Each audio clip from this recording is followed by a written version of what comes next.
Siddhartha team India ಪರ 3 ಏಕದಿನ ಮತ್ತು 3 ಟಿ20 ಪಂದ್ಯಗಳನ್ನು ಆಡಿದ್ದು ಅವರು ಐಪಿಎಲ್ನಲ್ಲೂ ಕೂಡ ಆಡಿದ್ದಾರೆ.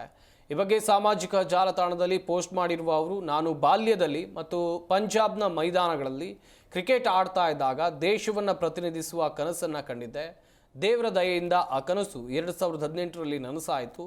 ಟಿ20 ತಂಡದಲ್ಲಿ ನನ್ನ ಕ್ಯಾಪ್ ಸಂಖ್ಯೆ 75 ಮತ್ತು ಏಕದಿನ ತಂಡದಲ್ಲಿ ನನ್ನ ಕ್ಯಾಪ್ ಸಂಖ್ಯೆ 221 ಆಗಿತ್ತು.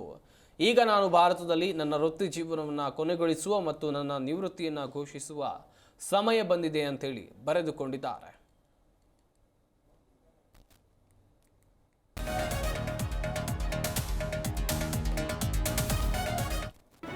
ಜಿ ಕನ್ನಡ ನ್ಯೂಸ್ ಈಗ ನಿಮ್ಮ ಮನೆಯಲ್ಲೇ ನೋಡಿ.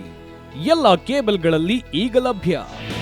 ನಿಮ್ಮ ನೆಚ್ಚಿನ ಜಿ ಕನ್ನಡ ನ್ಯೂಸ್ ಈಗ ಸನ್ ಡೈರೆಕ್ಟ್ ನಲ್ಲಿ number 292, Tata play number 1664, Jio TV number 1334, NXT digital number 30, N cable number 30, city networks 51, U digital number 162, GTPL number 17, Rockline telecommunications number 42, Shri Basaveshwara cable number 168, rural cable network 60, Vinayaka digital 57, Abhishek cable 821, city channel 53, Siddeshwara cable network 57, ವಿ4 digital infotech 628, Surya digital networks 53, Gajanan digital number 836, Malnad infotech private limited number